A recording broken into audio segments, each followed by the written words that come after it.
할렐루야. 창세기 29장 15절부터 30절까지 말씀을 읽고 은혜 나누도록 하겠습니다. 라반이 야곱에게 이르되 네가 비록 내 생질이나 어찌 그저 내 일을 하겠느냐.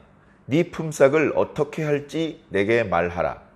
라반에게 두 딸이 있으니 언니의 이름은 레아요 아우의 이름은 라헬이라. 레아는 시력이 약하고 라헬은 곱고 아립다우니 야곱이 라헬을 더 사랑함으로 대답하되 내가 외삼촌의 작은 딸 라헬을 위하여 외삼촌에게 7년을 섬기리이다. 라반이 이르되 그를 내게 주는 것이 타인에게 주는 것보다 나으니 나와 함께 있으라. 야곱이 라헬을 위하여 7년 동안 라반을 섬겼으나 그를 사랑하는 까닭에 7년을 며칠같이 여겼더라. 야곱이 라반에게 이르되 내 기한이 찼으니 내 아내를 내게 주소서. 내가 그에게 들어가겠나이다. 라반이 그곳 사람을 다 모아 잔치하고 저녁에 그의 딸 레아를 야곱에게로 데려가매 야곱이 그에게로 들어가니라. 라반이 또 그의 여종 실바를 그의 딸 레아에게 시녀로 주었더라. 야곱이 아침에 보니 레아라. 라반에게 이르되 외삼촌이 어찌하여 내게 이같이 행하셨나이까? 내가 라헬을 위하여 외삼촌을 섬기지 아니하였나이까? 외삼촌이 나를 속이심은 어찌됨이니이까? 라반이 이르되 언니보다 아우를 먼저 주는 것은 우리 지방에서 하지 아니하는 바이라. 이를 위하여 7일을 채우라. 우리가 그 돈 이게 주리니 네가 또 나를 7년 동안 섬길지니라. 야곱이 그대로 하여 그 7일을 채우매 라반이 딸 라헬도 그에게 아내로 주고 라반이 또 그의 여종 빌하를 그의 딸 라헬에게 주어 시녀가 되게 하매 야곱이 또한 라헬에게로 들어갔고 그가 레아보다 라헬을 더 사랑하여 다시 7년 동안 라반을 섬겼더라. 아멘. 자, 오늘 말씀은 이제 야곱이 아내를 얻는 그런 과정에 대해서 설명해 주고 있는 그런 말씀입니다. 종종 말씀드리지만 성경은 승자의 역사를 기록한 책이 아닙니다. 승자도 없고 패자도 없습니다. 그저 하나님이 계실 뿐입니다. 하나님이 천지를 창조하셨고 사람을 만드셨고 사람의 역사 가운데 개입하십니다. 직접 나타나셔서 누군가에게 이런저런 말씀을 주실 때도 있고 마치 하나님은 이제 등장하지 않는 것처럼 보일 때도 있지만 우리가 믿음의 눈으로 바라보면 하나님께서 참여하지 않고 있는 그런 장면은 없습니다. 그저 사람의 눈에 보이지 않고 사람의 귀에 들리지 않을 뿐입니다. 지금 하나님의 관심은 그리고 성경은 야곱에게 집중되어 있습니다. 야곱이 하는 말, 야곱이 하는 행동, 야곱의 살아가는 모습, 그 모습에 집중하고 있죠. 까닭은 야곱이 하나님의 역사를 이루어가는 한 꼭지점에 서 있기 때문에 그렇습니다. 아브람도 중요하고 이삭도 중요하고 또 야곱을 통해서 앞으로 태어날 12 아들들도 중요하지만 지금은 아직 야곱의 자식들은 태어나지 않았고 야곱의 조부 아브라함은 이미 죽었으며 이삭도 하나님께서 아브라함을 통해서 주셨던 모든 축복을 야곱에게 전수해 주는 것으로 중요한 사명이 끝나 지금 노년에 이제 조용히 쉬고 있기 때문에 지금 이제 주인공은 야곱인 것이죠. 야곱이 그저 자기 인생에 있어서 좀 더 편안하고 좀 성공적인 인생을 살기 위해 노력하는 것을 넘어서 이제 하나님의 언약의 어떤 그 대통을 짊어진 사람으로서의 책임감, 자신에게 은혜를 베푼 분이 하나님이라는 것을 깨달았기 때문에 그 하나님을 향한 도리를 다해야 하는 그런 모습, 그러면서 인간적으로 부모님을 사랑하고 그리워하는 마음, 그런 것들이 마음의 밑에 깔려 있는 것이죠. 밑에 깔려 있다는 표현은 오늘 본문 말씀에 이렇게 수면 위로 드러나서 이렇게 표현되고 있지는 않습니다. 밑에 깔려 있는 것이죠. 그런 것들을 밑에 깔고 지금 야곱은 아내를 맞이하는 그런 단계에 있습니다. 아내를 맞이하는 것이죠. 가만히 생각해 보면 지금 야곱이 자기 아버지의 어떤 품을 떠나서 외삼촌의 집에 와 있는 목적이 무엇입니까? 단순히 형 에서의 분노를 피해서 온 것입니까? 그것도 한 가지 이유는 되겠죠. 그러나 유일하게 그 이유뿐이라면 굳이 외삼촌의 집으로만 가야 되는 것은 아닙니다. 다른 동네로 피할 수도 있습니다. 여러 가지 다른 방법이 있을 수 있겠죠. 그러나 그 이유보다 더 큰 이유는 무엇이었느냐? 야곱아, 너는 네 형처럼 여기 해쪽 속의 딸들 중에서 아내를 취하면 안 된다. 나중에 에서가 자기가 데려온 여자들이 자기 아버지를 기쁘게 하지 못하는 것을 깨닫고 이스마엘에게 가서 이스마엘의 딸 중에서 또 아내를 구합니다. 그러나 그것도 하나님께서 기뻐하시는 방법이 아니었습니다. 그래서 리브가의 생각도 그렇고 이삭의 생각도 그렇고 야곱아, 너는 여기 있는 사람들 중에서 네 아내를 찾으면 안 된다. 차라리 네 할아버지의 고향으로 가라. 태어났던 우르를 말하는 것이 아니고 하란 지역을 말하는 것이죠. 우르에서 온 가족이 보따리를 싸가지고 나왔기 때문에 이제 우르에는 아는 사람도 없고 아무 기반도, 궁뎅이를 비빌 자리도 없습니다. 그곳은 이미 동방풍속이 가득하여 하나님께서 그닥 기뻐하지 않는 곳이 되어 버렸습니다. 하란 땅도 마찬가지지만 거기에는 아브라함이 자기 아내와 조카 롯을 데리고 가나안으로 내려올 때에 따라 내려오지 않은 나홀의 가족들이 남아있는 것이죠. 그래도 데라의 자식들은 하나님을 두려워할 줄 아는 사람들이었기 때문에 그들 중에서 네 아내를 구하여라. 어떻게 보면 그런 사명을 띠고 외삼촌의 집으로 올라온 것입니다. 처음에 왔을 때 외삼촌 라반이 감격적으로 맞이해 주었습니다. 그를 얼싸안고 입을 맞추고 자기 집으로 데리고 와서 이야기를 듣더니 너는 정말로 나의 골육 지친이구나. 아무 걱정하지 마라. 이 동네에서 내 이름 하나면, 내 말 한마디면 아무 걱정할 것 없다. 그렇게 이제 한 달을 보냈는데 한 달이 지나고서 오늘 말씀 15절에 시작되는 부분을 보면 온도가 많이 달라졌습니다. 그냥 약간의 온도 차이가 있다라고 말하기에는 너무나 많은 것이 달라졌습니다.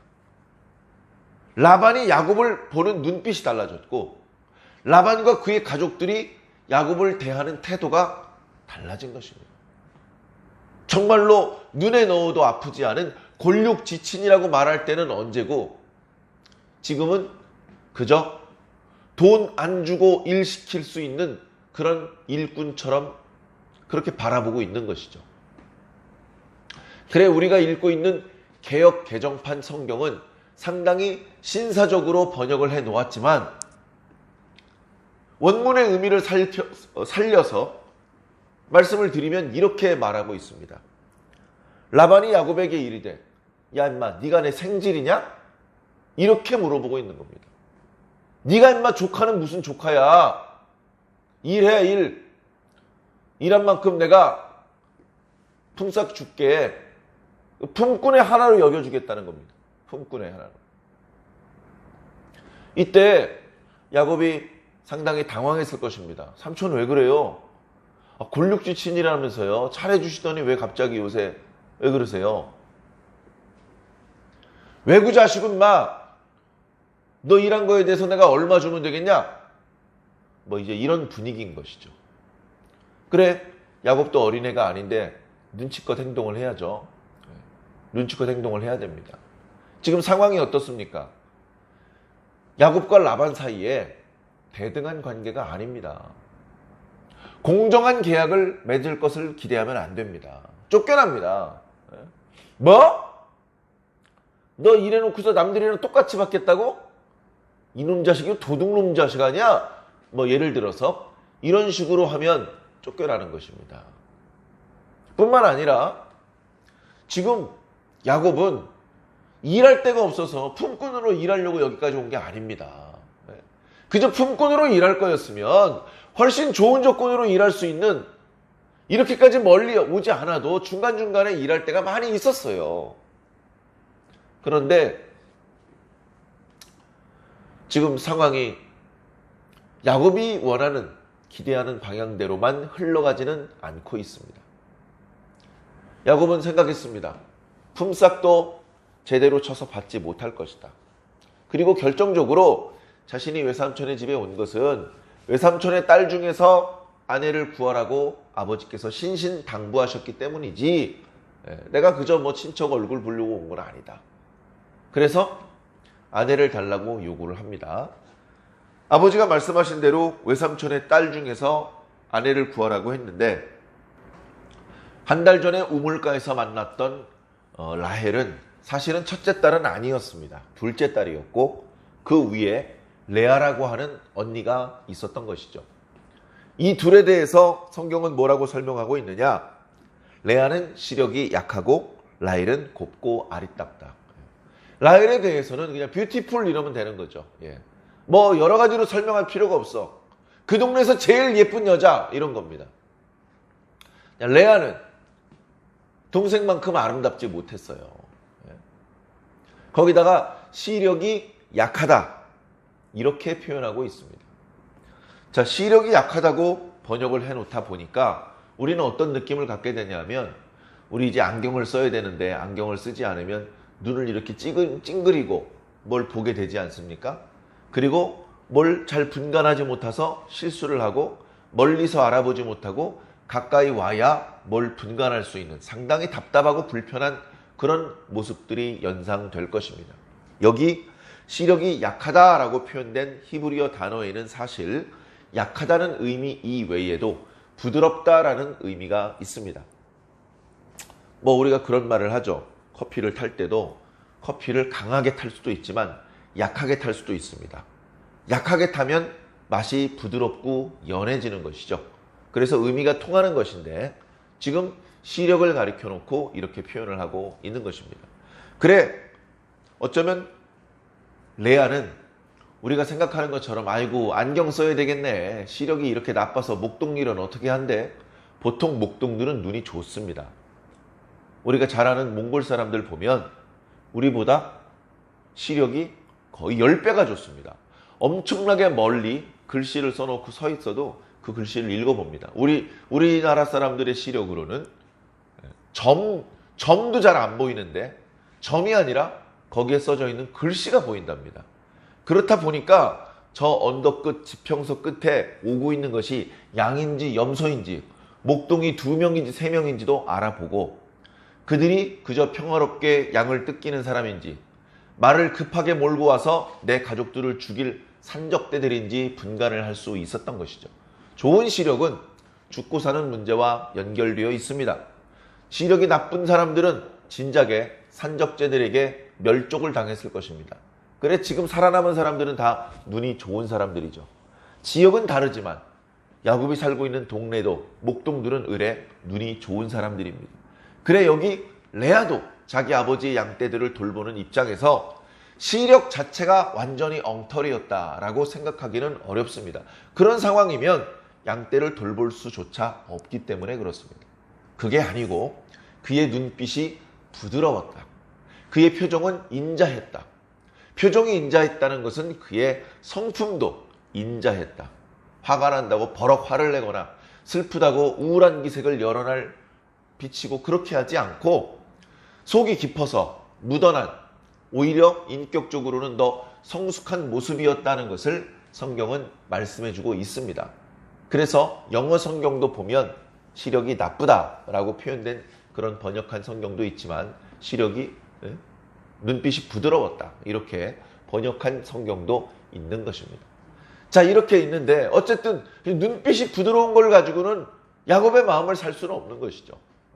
처음에 우물가에서 만난 것, 그것도 라헬이었고, 같이 지내보니까 점점점 라헬이 아름답고 사랑스러워 보여요. 그럼 라헬에게 마음이 온통 쏠려 있는 겁니다. 그래서 저 라헬을 아내로 맞이해야 되겠다. 그게 우리 아버지의 뜻이기도 하다. 근데 정상적으로 결혼을 할 때 시골의 가난한 집 딸도 아니고 라반은 그 동네 유지인데 그런 사람들의 딸을 공짜로 달라고 그럴 수 없잖아요.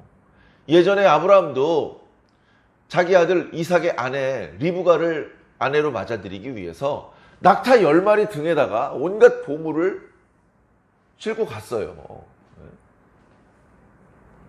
그렇게 해야 아내를 구할 수 있는 것입니다. 근데 이제 야곱은 가진 게 하나도 없잖아요. 저 아이를 내 아내로 주십시오. 너 나한테 뭘 줄 건데?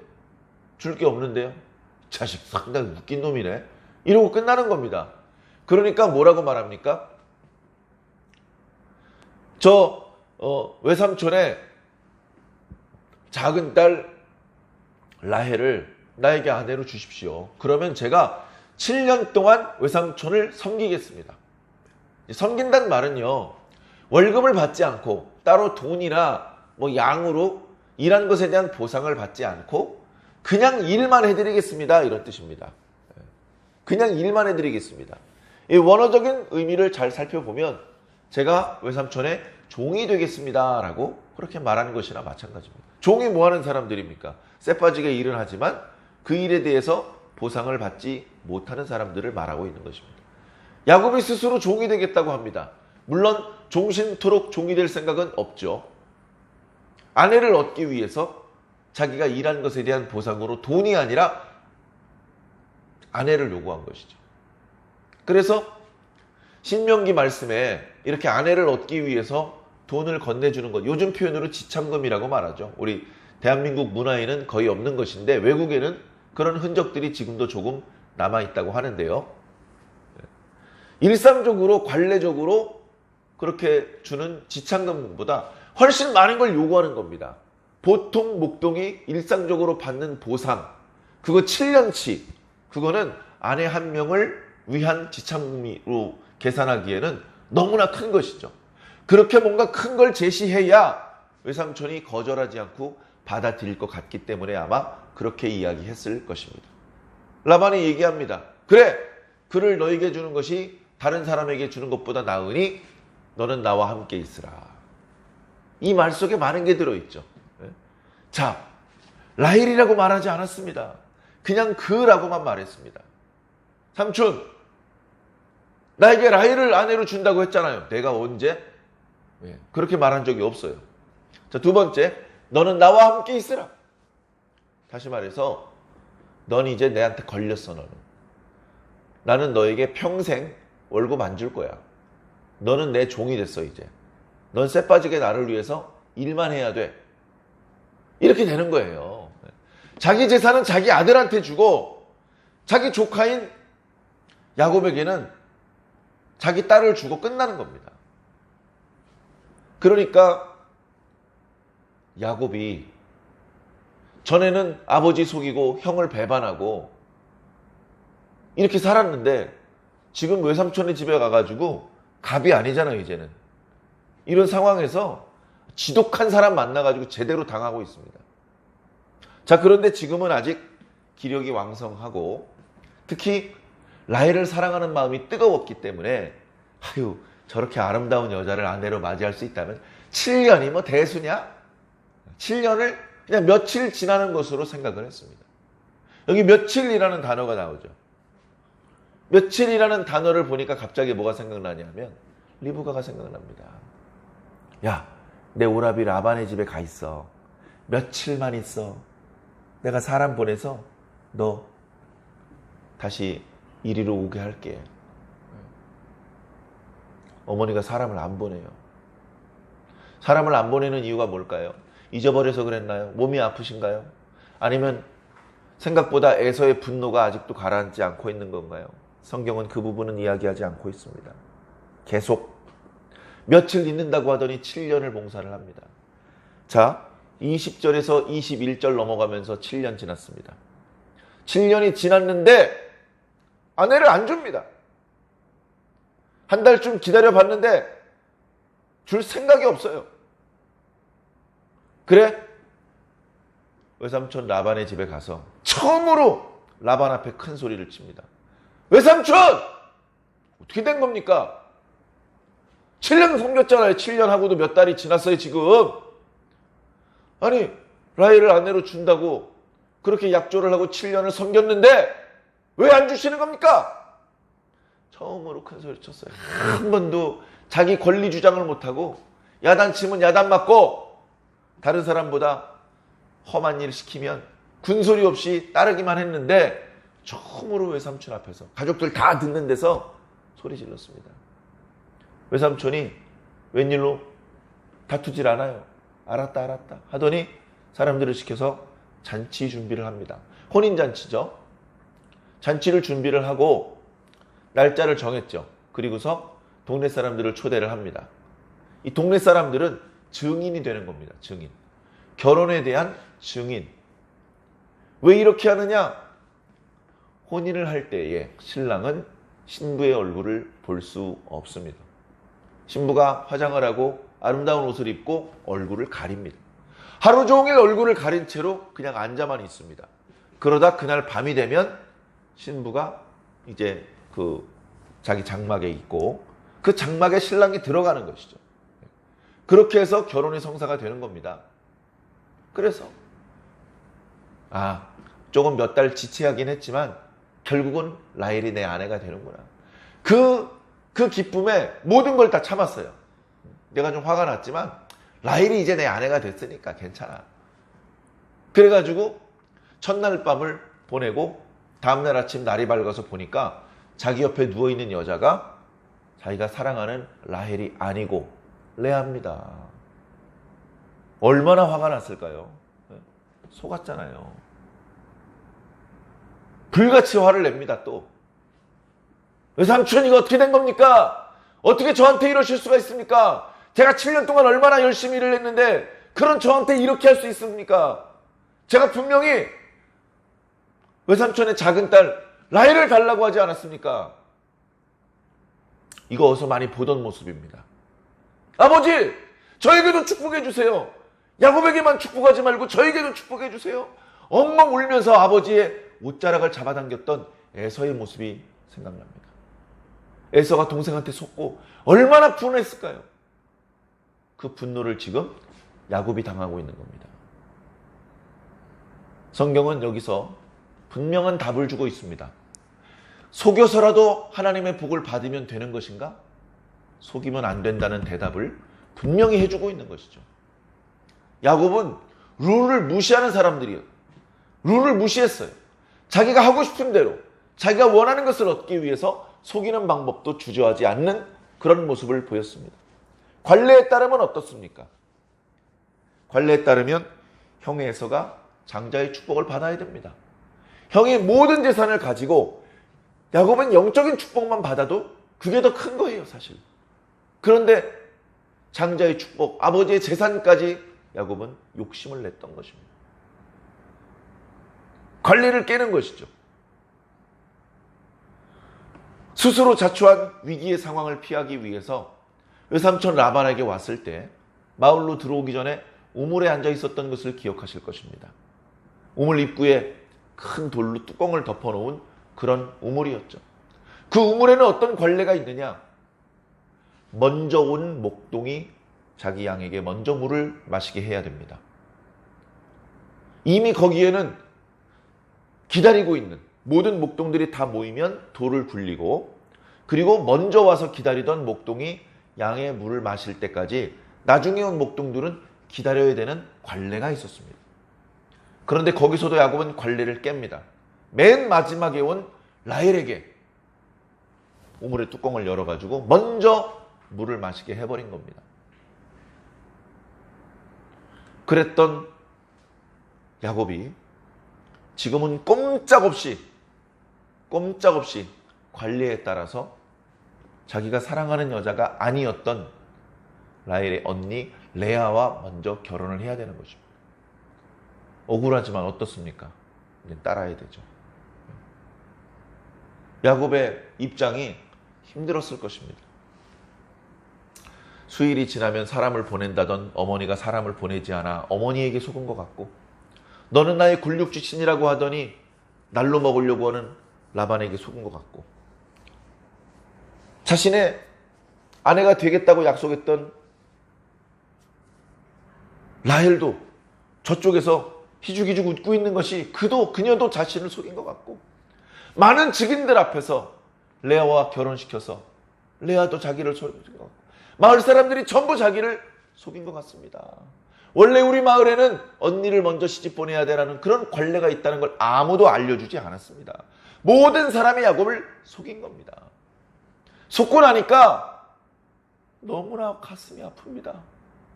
너무나 가슴이 아픕니다. 생각을 깊이 해보게 되는 것이죠. 아, 이제 속이면 안 되겠구나. 속이는 방법은 하나님께서 좋아하시는 방법이 아닌가 보다.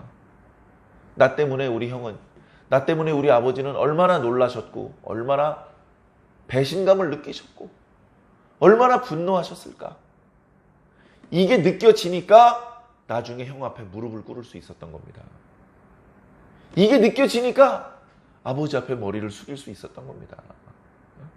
기고만장하고 콧대가 높아가지고 이상한 괴물이 될 뻔했던 야곱이, 개인적으로는 비참한 상황이지만 이때 그의 내면은 크게 성장하고 성숙할 수 있었던 것이죠. 얼굴이 푸른색이 됐다, 붉은색이 됐다, 뭘 어떻게 해야 될지 모르고 있는 그 신랑 야곱을 보는 모든 사람들이 비웃고 있을 때 라반이 한마디 합니다. 야곱아, 너무 그렇게 당황하지 마라. 네가 내 딸 라헬도 사랑하니 라헬을 네 아내로 주겠다. 그러나 지금 당장 줄 수는 없다. 일주일 후에 라헬도 네 아내로 주겠다. 그 대신 너 앞으로 7년을 더 나한테 봉사해라. 나는 너를 꽁으로 부려먹겠다. 이렇게 얘기를 하고, 이제 그거를 번복할 수가 없어요. 모든 동네 사람들이 봤기 때문에 레아도 자기 아내로 인정할 수밖에 없고, 라헬을 얻기 위해서 또 7년을 꽁으로 일을 해주어야 됩니다. 마음속으로 분노와 억울함이 있었을 것입니다. 그러나 상황이 그 누구도 야곱의 편을 들어주지 않습니다. 어쩔 수 없이 야곱은 수락할 수밖에 없죠. 좋습니다. 외삼촌, 제가 한 번 더 열심히 일을 해보겠습니다. 이렇게 외삼촌을 이렇게 안심시키는 말을 할 수밖에 없었죠. 일주일 후에 이제 자기가 사랑하던 라헬을 아내로 들였습니다. 그리고서는 라헬을 사랑하는 것이죠. 레아의 장막과 라헬의 장막이 있는데 야곱은 날마다 라헬의 장막에 들어가서 자는 것입니다. 부잣집이었기 때문에 이제 라반은 자기 딸들이 결혼할 때에 여종을 한 명씩 붙여줍니다. 그래서 집안에서 허드렛 일을 하지 않고 조금 수월하게 그렇게 생활을 할 수 있도록 이렇게 배려를 해주는 것이죠.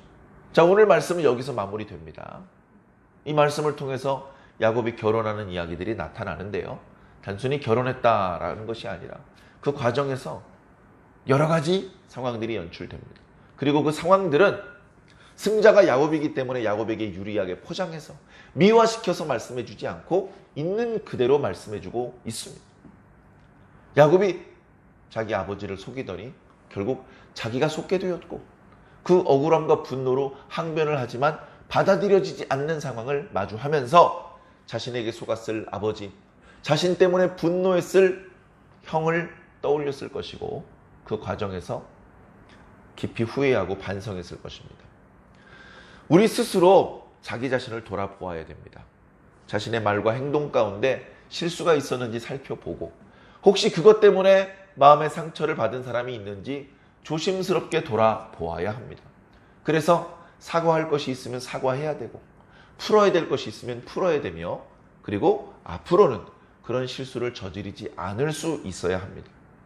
야곱은 스스로 자신을 돌아보지 못했습니다. 그러나 라반의 집에 들어가서 뼈저리게 자신의 과거를 돌아보지 않을 수 없었습니다. 도저히 지워버리고 싶어도 자꾸 예전에 자기가 아버지를 속였을 때가 생각납니다. 내가 왜 그랬을까?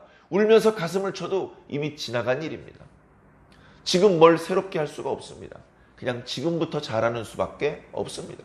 매우 억울하고 불공평한 상황이지만 야곱은 어금니를 깨물고 아내들을 사랑하며 삼촌의 양들을 돌보는 그런 생활을 계속 이어나갔습니다. 사랑하는 성도 여러분, 이렇게 우리는 말씀을 읽으면서 성도들을 향한 하나님의 뜻이 무엇인지 정확하게 읽어내야 됩니다. 오늘 우리 각자를 향하신 하나님의 뜻이 있을 것입니다. 그 뜻을 정확하게 분별해내시기를 바랍니다. 기도하시면 성령님께서 도와주실 줄로 믿습니다. 그렇게 우리는 세월을 허송할 시간이 없습니다. 빨리 하나님의 뜻을 정확히 캐치하고 그 뜻을 향하여 달려가야 됩니다. 오늘도 하나님이 기뻐하시는 하루를 살아주시기를 예수님 이름으로 간절히 축원합니다.